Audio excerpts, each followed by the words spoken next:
Hola, mi nombre es Adolfo Chegaray y voy a comentarles para SADIP Online uno de los artículos más interesantes de la edición del mes de junio de 2022 de la revista de la Sociedad Internacional de Ultrasonografía en Obstetricia y Ginecología. El título del artículo es Rendimiento diagnóstico de secuenciación exómica en fetos con malformaciones multisistémicas, revisión sistemática y metaanálisis, y resume los resultados de las series publicadas en inglés que han aplicado esta novedosa tecnología diagnóstica en fetos polimalformados.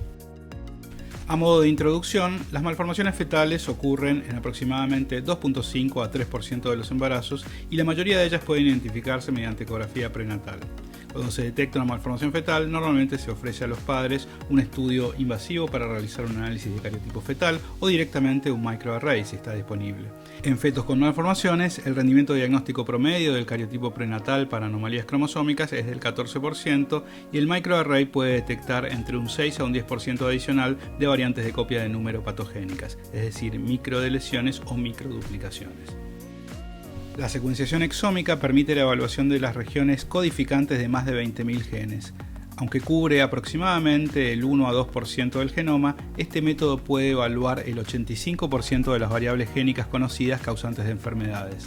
Prenatalmente se ha demostrado que la secuenciación exómica es una prueba diagnóstica poderosa y hoy en día se aplica cada vez más en fetos con anomalías estructurales y resultados normales de microarray. Un diagnóstico molecular oportuno permite ofrecer asesoramiento genético y tiene un valor significativo para el manejo médico prenatal y perinatal, además de permitir a las parejas tomar decisiones futuras de planificación familiar. El rendimiento diagnóstico logrado por la secuenciación exómica varía entre los estudios debido a las discrepancias entre las publicaciones en cuanto a los criterios de elegibilidad y en los fenotipos de los fetos afectados. Actualmente, la tasa de trastornos monogénicos que ha sido vinculada como causante de anomalías estructurales fetales parece ser de aproximadamente el 10%. Sin embargo, la frecuencia es mayor en casos de malformaciones multisistémicas, es decir, de casos con al menos dos anomalías mayores en diferentes sistemas orgánicos, como se esperaría en un feto sindrómico.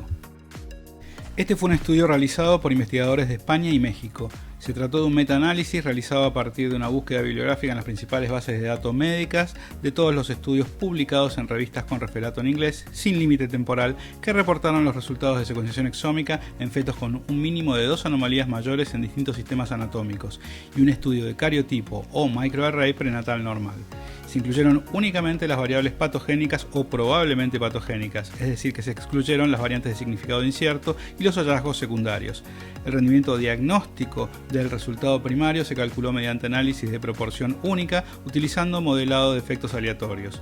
Se realizó un análisis de subgrupo para comparar el rendimiento diagnóstico del enfoque en solitario, es decir, la secuenciación solamente del feto, con el del enfoque trío, es decir, la secuenciación de material del feto y de ambos padres. Como puede verse en el flujograma, se incluyeron 16 estudios más un estudio previamente publicado por los autores, sumando un total de 694 fetos. Este cuadro resume los principales datos de los 17 estudios incluidos, de los cuales más del 80% fueron de Estados Unidos o Europa. En 13 series se realizó secuenciación exómica trío, en 2 se realizó secuenciación exómica solo y en 2 estudios restantes no se especificó. Aquí vemos representada gráficamente en forma de forest plot el rendimiento diagnóstico de secuenciación exómica en los distintos estudios incluidos. La medida sumaria corresponde a un 33% con un intervalo de confianza que varía entre el 27 y el 40%. Debe tenerse en cuenta que el valor estadístico I cuadrado fue del 67%, lo cual es consistente con una heterogeneidad sustancial en los estudios incluidos.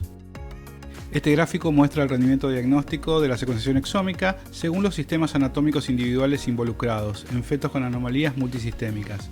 En gris se representan los casos con diagnóstico conclusivo y en blanco los inconclusivos. Puede interpretarse que la secuenciación exómica parece haber tenido una mayor utilidad diagnóstica en fetos polimalformados en los que estuvieran involucrados malformaciones musculoesqueléticas, neurológicas, craneofaciales, cardiovasculares y genitourinarias. En contraste, el rendimiento diagnóstico parece haber sido menor en fetos con hidrofetal, malformaciones respiratorias o de otros sistemas.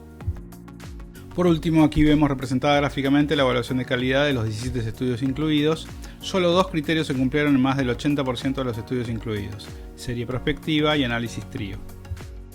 En cuanto a las implicancias para la práctica clínica, está bien establecido que el riesgo de anomalías cromosómicas y variantes de copia del número patogénica es mayor en fetos con anomalías multisistémicas que en aquellos con anomalías únicas o simples.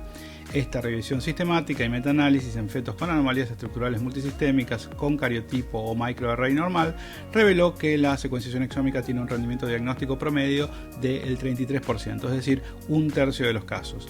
No se observaron diferencias significativas en el rendimiento diagnóstico de los enfoques solo cuando se lo comparó con el enfoque trío. La secuenciación exómica debe entonces tenerse en cuenta cuando se observan anomalías multisistémicas prenatales, sobre todo ante un cariotipo o un macroarray normal. Para más detalles, no dejen de consultar el paper original en la página de ISUOC.